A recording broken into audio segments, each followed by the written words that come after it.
Okay, everyone, we're so excited. We're here with a Tuesday morning Life on Purpose Live. We have got a very, very needed topic today. We're talking about sexuality, more important, the purity side of sexuality. We have Ashley Korth, the co-founder of Purely Bachelorette. Ashley, welcome.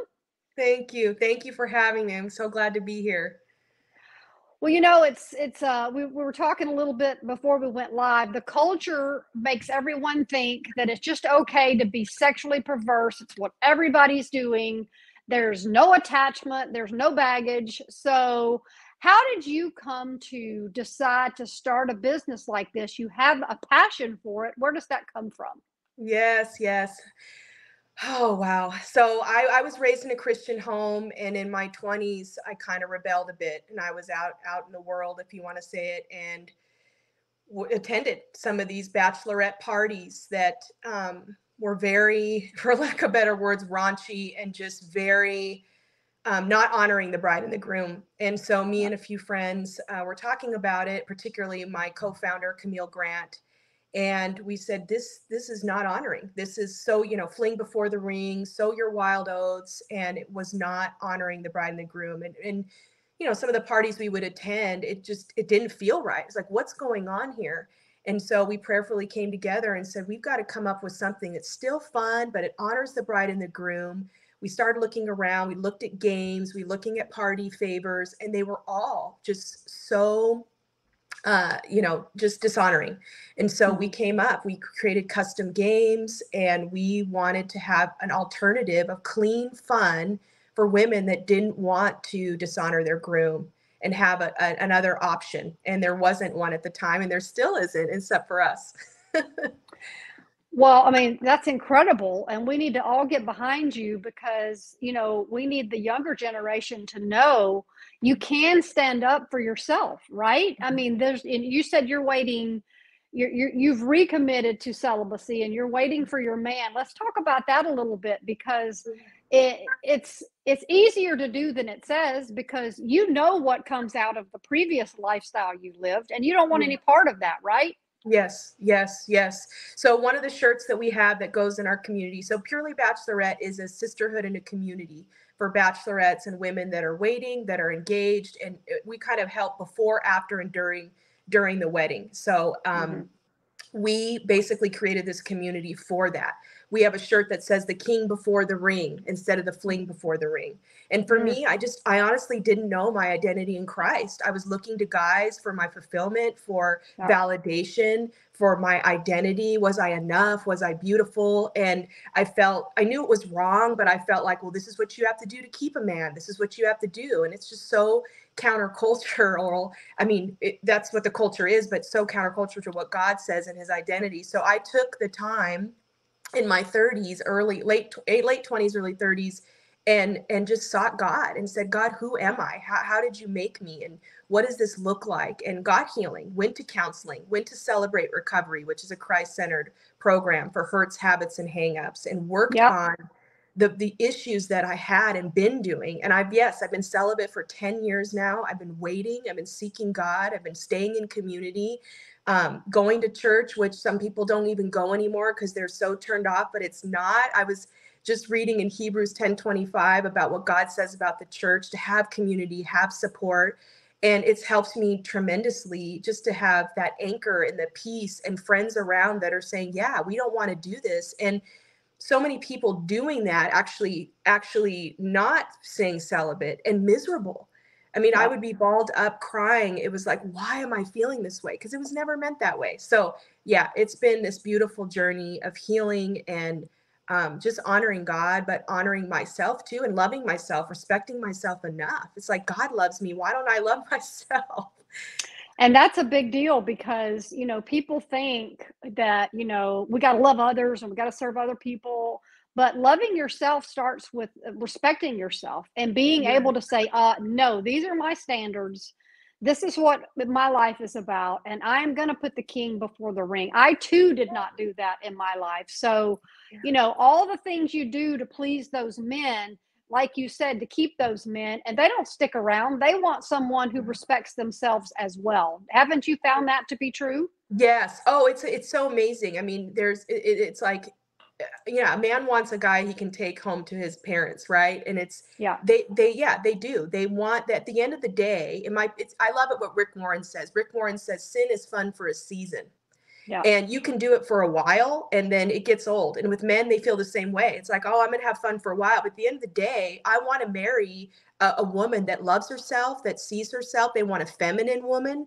They want a woman that yeah, would stay pure. At the end of the day, that's what men really want.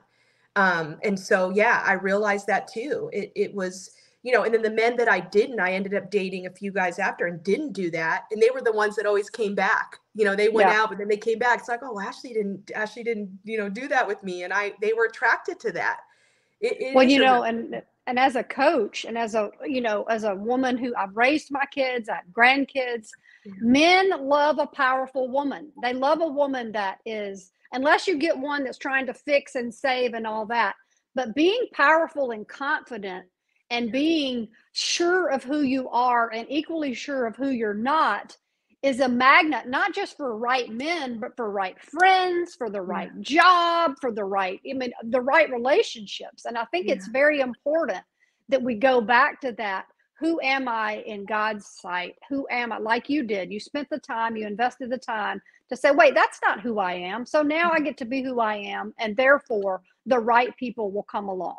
yeah. And I'm glad you said that, Beth, about being a saver and a fixer, because women naturally, we are nurturers, we are Yeah. cheerleaders, we want to come Yeah. alongside you. But during this process, one of the things I've learned too is that, two holes complete, connect, and there's compatibility there. It's not 50-50. It's not me No. trying to lift you up as a man. Like I walk alongside you. I, nurture, there's a cheerleading, but you're already working on your wholeness. That's one thing Yeah. that we, teach in our community and say that we're not fixers, we're not savers, and we have to be careful of that. And in Yeah. the dysfunctions of codependency and different traumas that maybe we faced in our lives, it's so important to do the healing. Otherwise, Mm-hmm. you really attract and are dating unhealthy people.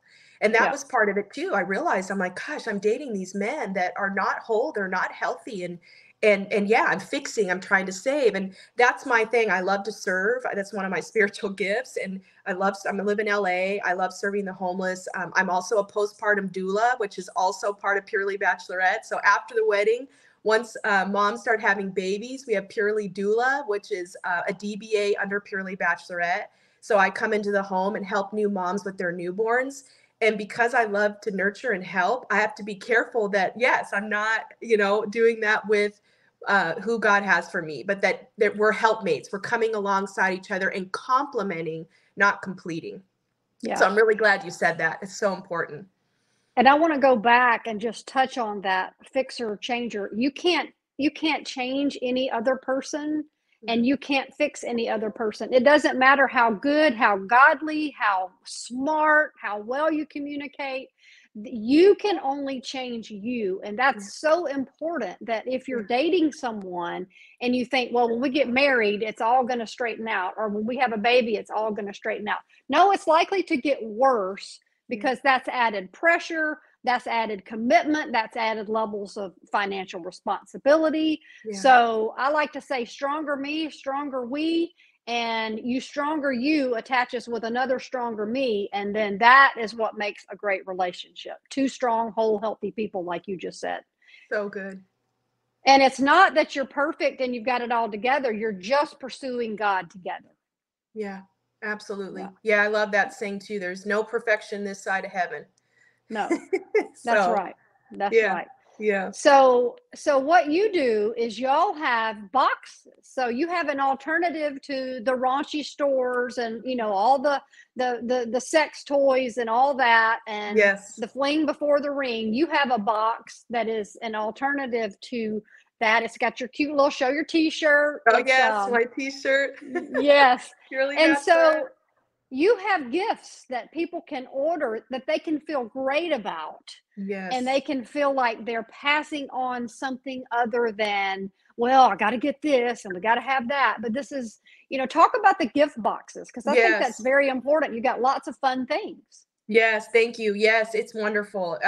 So one of the things we noticed with the games, yes, very questionable. The Yeah. activities on there, they would do scavenger hunts that were just, you didn't want to speak about the things that were asked to be done at these Yeah. bachelorette parties. So we Right. created alternative games. We have a prayer activity. We do have a scavenger hunt, and it's super fun. Take a selfie at where, the fiance proposed, bring your Yeah. girls to the location, just fun, memorable ways to honor both them, the couple and their story, and then also honor the bachelorettes. One of the things we say too is that you need a sisterhood, you need a tribe of women to walk Yeah. with you through life before your Yes. wedding, after your wedding. It's so important to have community and friends. And this generation, especially with COVID and all the hullabaloo that went along, people isolated. That was a Yeah. fact. And so Hmm. there's still people coming out of being comfortable being on their own and not realizing that it's actually causing depression, anxiety, and different things and emotions in them. And they realize it's because they're isolated. And so Yeah. one of the things that we want to do with this is create community.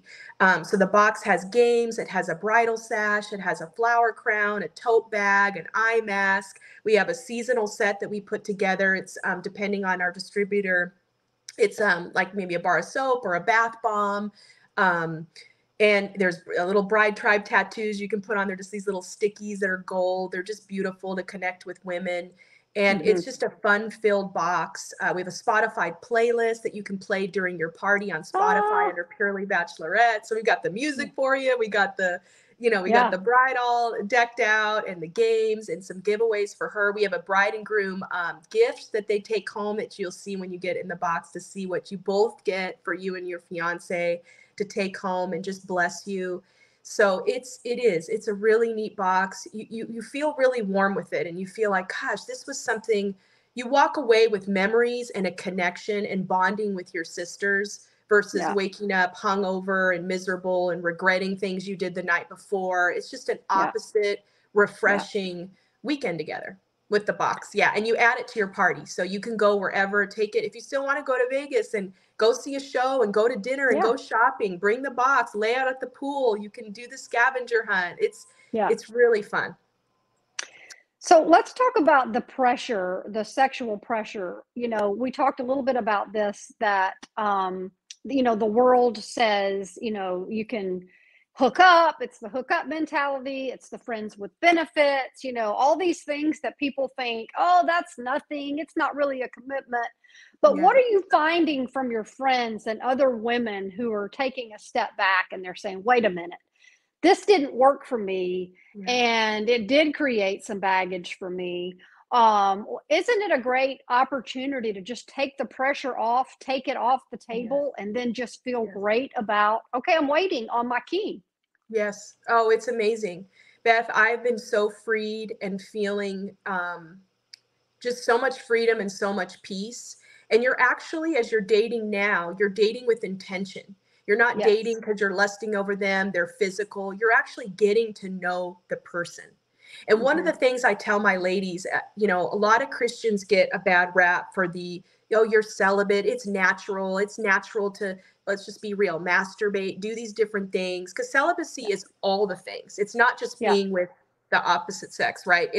You're not with yourself. God didn't make us to, let's just be real, have sex with ourselves. That's what that Yeah. is. And so we're Yeah. not supposed to be doing these things, but and that's the key there. Not supposed to be doing. So then people say, okay, well, it's not natural. No, God did that. He created it because he knew that we would be Right. hurt. He knew that it would create confusion. He knew that as you were dating, instead of getting to know someone for the core of who they are, who he created them to be, you're clouding your judgment with physicalities and lust and just not what the marriage bed was supposed to be. I've had so Hmm. many friends that were where I was, where they were out in the world, they were doing that, and then they decided to wait for their spouse, married their spouse, and they said, Ashley, the intimacy that we have is nothing compared to what I was doing before. Because Yeah. you have a friendship, you're honoring Hmm. them. Hmm. You built a foundation. You're building on a solid foundation versus sand and lust and Yeah. confusion. And Yeah. so yes, same, all feeling free, all feeling grateful, feeling more fulfilled the way God Hmm. designed it. And yeah, I just think overall, I mean, that's one of the things I share too. It's that God didn't create this as a rule and point your finger and you're a bad person if you do this. He did this because he loved us. He put, Right. like we would say in the culture, boundaries in place and parameters in place to protect you. Mm-hmm. So that's something really important that we always stress too, that yes, you're honoring the Lord. That's first and foremost, but you're honoring him because he came up with these beautiful parameters and boundaries to protect his loved ones. And nothing feels better to a woman or a man for that point, to be able to have standards and to stand up for who you are and what you believe in and not get caught in the culture, and to be the stronger one who says, you know what, this is what I've decided. And it helps to pre-decide. And once you say, I'm not going to go out, I'm not going to have premarital sex, I'm going to save myself, pre-deciding that. I mean, how important is that part of the decision before you ever put yourself in that situation? It's very important.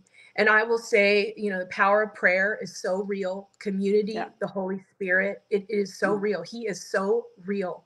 And the prayer for that, one of the prayers I pray, I said, Lord, take the desire away until I'm ready for marriage. Take the desire away. And he did. At first it was hard, absolutely. And you pray and you say, Lord, and we all have, you know, quote, needs, right? But God can fulfill those. God fulfills everything. I love this saying too. It's like God created us with only a God-sized hole that only he can fill. So none of those things will fulfill.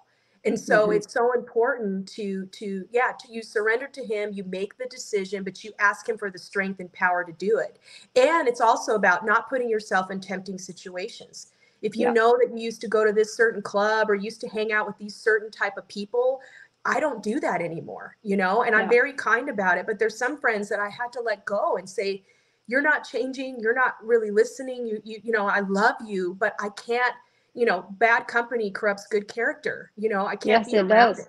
It really does. And so you have to put up the parameters and the boundaries, and it's not restrictive. It's not like you're being harsh. It's just, you will find, and I have found that there's so much more freedom on the other side of, you know, taking out the toxic people where you have to, and kindly doing it in love and understanding. Some friendships just fade away. It just happens naturally because they don't want to do what you're doing either.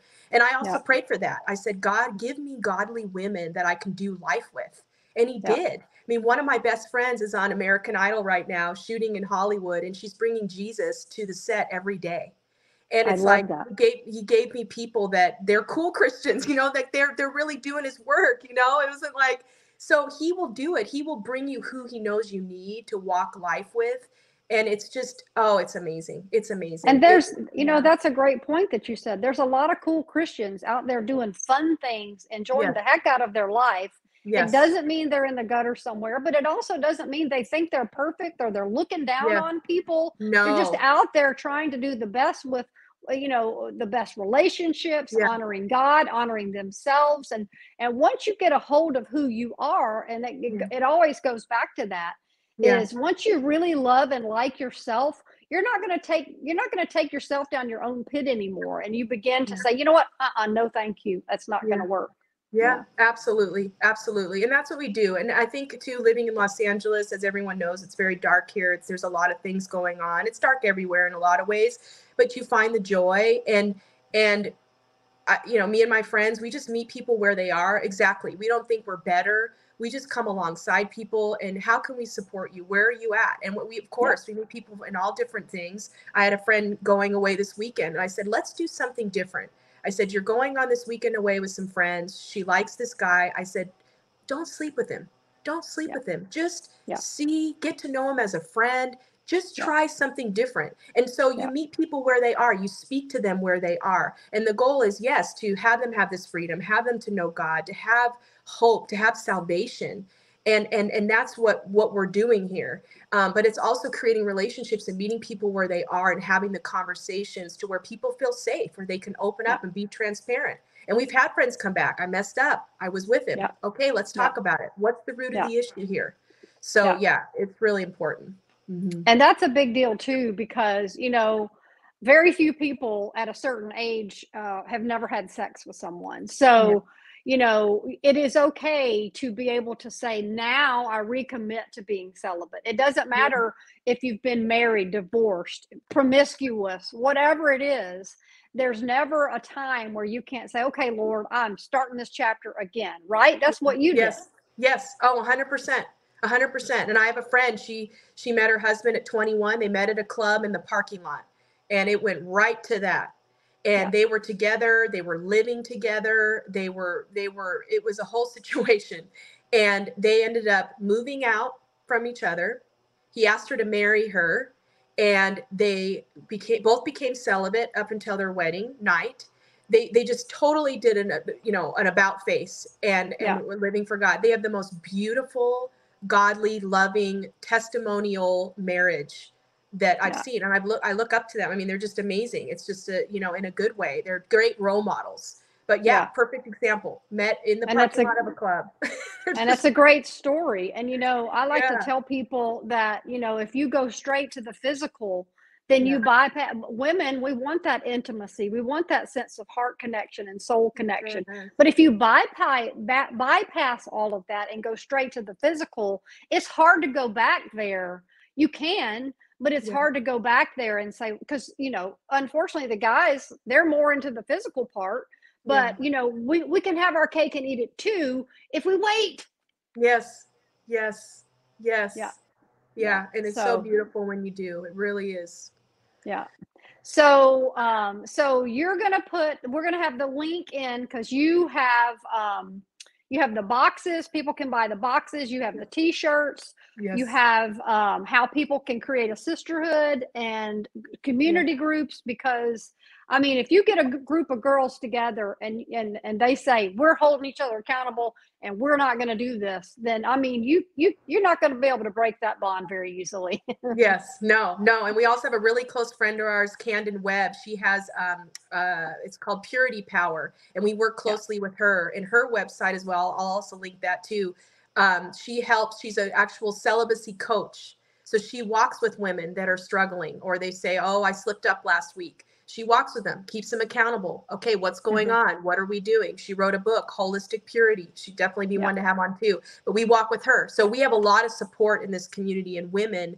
We also are connected with the Sexless Tribe, and they're the same. Celibacy for this culture. It's rising up. It's Yeah. rising up. People are realizing this is not the way to go. We want to be celibate. We want to wait. We want to trust God. We want healthy relationships. We want to build on solid foundations. So we've joined forces with several people, and we've got a really strong community. So those that need support and want the support and want a bachelorette box, maid of honors, bachelorette women that are planning these parties, you can get this box. It's a gift for the bride. It's the most beautiful presentation for her, and she's so blessed. And there's a surprise in there that I never tell people, but it'll blow your mind, and it gets the groom involved. So Oh, exciting. It's so yeah. exciting.